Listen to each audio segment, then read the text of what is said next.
Spicy harissa chicken tenders. Hot, beautiful and delicious. Firstly, whiz up your cornflakes with the dried parsley, onion granules and chili flakes. Dip the chicken tenders in the eggs, then coat all over in the cornflake crumb, then bake for 15 minutes. And for the spicy harissa sauce, saute your garlic before adding that harissa paste. Then add in the chili flakes, dried parsley and a splash of water, light cream cheese, tomato puree and parmesan. And that is the spicy harissa sauce done. Now you just need to dip those chicken tenders in that delicious spicy harissa sauce, and that is it. Save this one for later. 20-minute dinners for 20 days, and today we are making maybe one of my favorite meals I have had in like months, which is my hot honey mustard pretzel crusted chicken cutlets. They're salty from the pretzels and sweet and spicy from the hot honey mustard, and it is just like the most delicious dinner that you're gonna make all week, I promise you. So season up your chicken cutlets and then blend up some pretzels and throw them in a bowl, and to another bowl add your eggs, a little mustard and some honey. Now you know the drill by now. Get your chicken in that egg bath and then into the pretzels, making sure that you're pressing down. All right, once they look something like this, we can go and fry them, and make sure you give them a shake before you put them in the frying pan. Now these don't take very long, but I do recommend frying these at a bit of a lower heat than you would regular cutlets that use breadcrumbs, just to avoid the pretzels from burning. But if you keep an eye on these, they're gonna turn out perfection. Once those pretzels are gorgeous and golden, then move these to a wire rack. Oh my gosh, these look so good. I am so excited to eat these. Now, the hot honey mustard. It is so easy. It's just Dijon mustard, mayo, regular mustard, honey, chili flakes, and a little bit of lemon juice. All right, put the lid on, shake it up. A little bit more honey. Get that honey mustard all over the chicken. This one is insane, you guys. It is so good. And if you like this recipe and you like this video, then don't forget to follow along for the rest of my 20-minute dinner series. Today we're making birria tacos. Wow.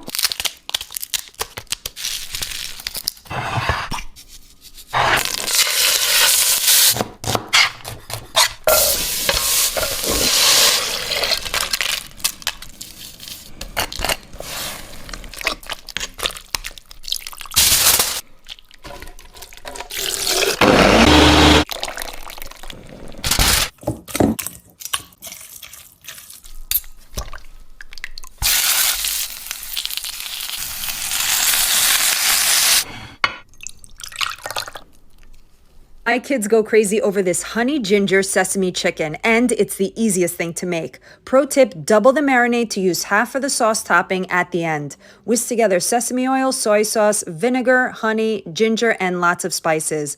Marinate until you're hungry, then bake or air fry. Now love your life.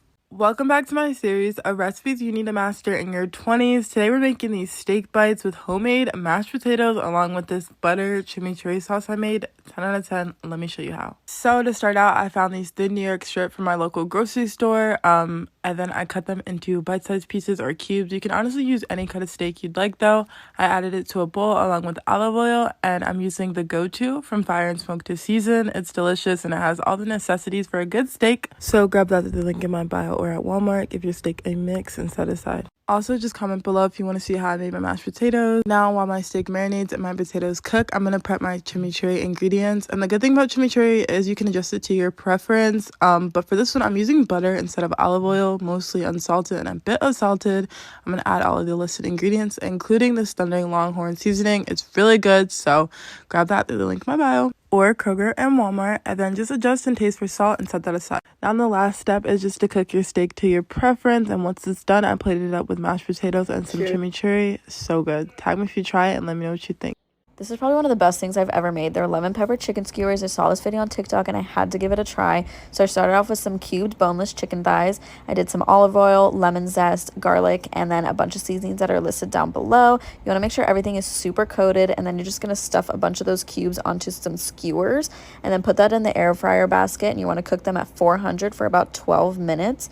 And then while those were cooking, I was making a little butter sauce. I started off with some butter, some lemon juice, paprika, garlic powder, onion powder, some salt, pepper, a little pinch of sugar, and then I was mixing that up, and then I needed a little bit more butter because you want it to be this kind of consistency. And then once it comes out of the air fryer basket, I flip them over, cook them for another 10 minutes. After they were done, they come out super crispy. Oh, they're so good.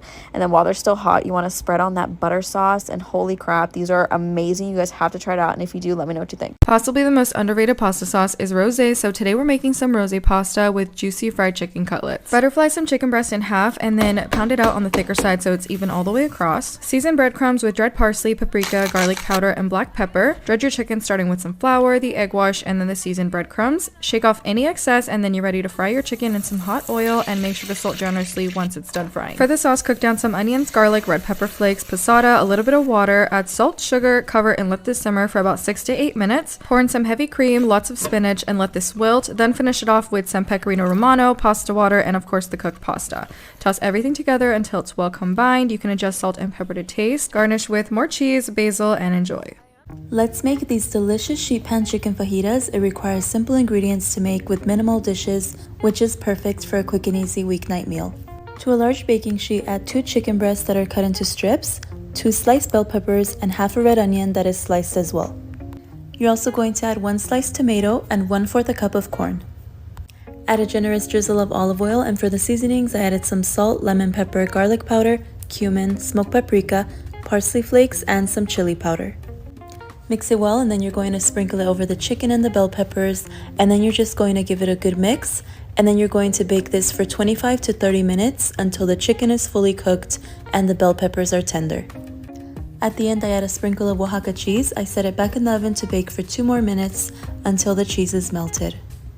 The chicken comes out so tender and flavorful. Make some tacos, burritos, or even with some rice and beans, a side of pico de gallo and sour cream, and that is all. Enjoy! Welcome back to my series of recipes you should master in your 20s. Today I'm going to show you how to make this simple chicken fried rice. Let's get into it. First, just get some chicken tendies, cut them into small chunks or slices, add them to a bowl along with olive oil and all the listed seasonings on the screen. Give that a good mix, set it aside, and let it marinate. Now while your chicken marinates, just prep your veggies. I'm going to dice up 1 white onion, mince up a little bit of ginger and some garlic, and of course I'm going to do a garlic heart, and then I'm going to whisk up 3 eggs, set that aside, and then I'm going to get my wok piping hot and start cooking my chicken until thoroughly cooked, and then I'm going to set it all aside. Then I'm going to scramble my egg, and once it's all done, I'm going to set that aside. And by the way, y'all, I'll be using boxed rice, so don't fret about what rice you use when you make this. I literally use boil in the bag rice. Next, I'm going to add a bit more oil and saute my onion and carrot along with my ginger and then my garlic until fragrant. I'm going to add in some gochujang paste for a kick and my rice, and then I'm going to add some sesame oil, hoisin, and soy sauce. Then I'm going to stir everything together, and if you want, you can give it a taste for salt and everything, but after this step, I just salt and pepper to taste. I add my cooked chicken back in along with the eggs, and then I add some more soy sauce. I garnish with green onions, and then I put this Japanese barbecue sauce on top. It's so good. Shout out to my friend Jordan for putting me on, but that's about it. Let me know what y'all think about it in the comments. Cheers. 10 out of 10.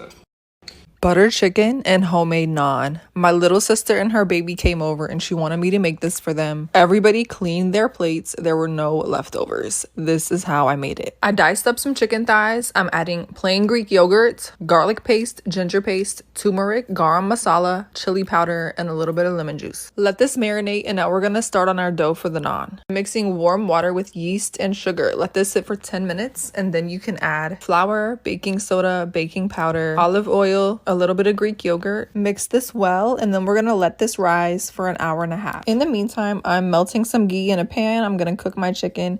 Once it is fully cooked, I'm gonna remove this chicken from the pan, and then I'm gonna start making my sauce. I'm adding more ghee, diced red onion, garlic paste, ginger paste, a can of diced tomatoes, tomato paste, heavy cream, the same spices, and some cashews. Let this simmer, and then I'm gonna add it to my blender and blend until smooth. Once blended, you can re-add your chicken. I'm adding heavy cream and cilantro for garnish. After you've let your dough rise, you can section it out. and cook in an ungreased pan. Try this out, guys. Let me know what you think. The last thing I want to do when it's 30 degrees outside is turn on a stove, but I will get the grill going for these chipotle barbecue chicken tacos. For the marinade, it's half a can of chipotle peppers, barbecue sauce, avocado oil, lime juice, cumin, paprika, and minced garlic. Blend that all together and then pour it over your chicken breast. Rub it in with your hands and season with salt and pepper. Add some mayonnaise to the leftover marinade, blend it up, and then you have a chipotle mayo. I made a little pico to go with this, so I just chopped up some white onion, some jalapeno. I left out some of the seeds to make it less spicy, some Roma tomato, cilantro, avocado oil, lime juice, and salt. Once the grill's preheated to 400 degrees, you can go ahead and pop the chicken on and grill that for about 6 to 8 minutes on each side.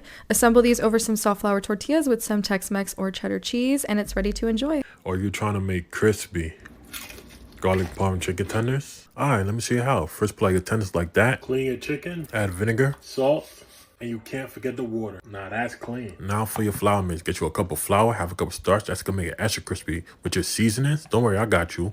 Now for your wet mix, shout out to Giz. This is gonna make it extra crispy. Now coat it, fry it on low heat, take it out, let it rest. Work in your garlic parm sauce, butter, garlic, parsley, hot honey. I know it's weird, but it's lit. Fry your chicken again. We're trying to preserve that crisp. Add some parm, sauce it up. So tell me. I got another one for the seafood lovers. Extra seasoned garlic butter shrimp just in time for dinner. This recipe is amazing, and the best part is this sauce can be used on any type of shellfish and requires minimal ingredients. To begin, finely dice an entire shallot. You could use onions if you want, but something about using shallots just makes the recipe fancier. This is garlic butter shrimp, so it's only right to go overboard on the garlic, about 8 to 10 cloves. Mince fresh parsley and clean and devein about 1 pound of large shrimp. Pat your shrimp dry, then season with a blend that I've clearly displayed on the screen. I left it up for a whole 5 seconds this time. Massage the seasonings in evenly, then sear in a hot skillet for about 2 minutes on each side. You just want to put some color on them, so only cook about 50%. They'll finish cooking in the butter sauce. Now scoop them out, put it to the side, completely drop your heat and melt your butter. This is crucial because you don't want to burn this. Butter is way too expensive. Once fully melted, gradually start adding heat to saute your shallots, followed by your garlic, the seasoning blend that is displayed on the screen, then come in with some fresh lemon juice. Add your shrimp back in to finish cooking in the butter sauce. Add some fresh parsley to make yourself feel like a professional. Serve it up with a side of your choice, and as always, save this one for later.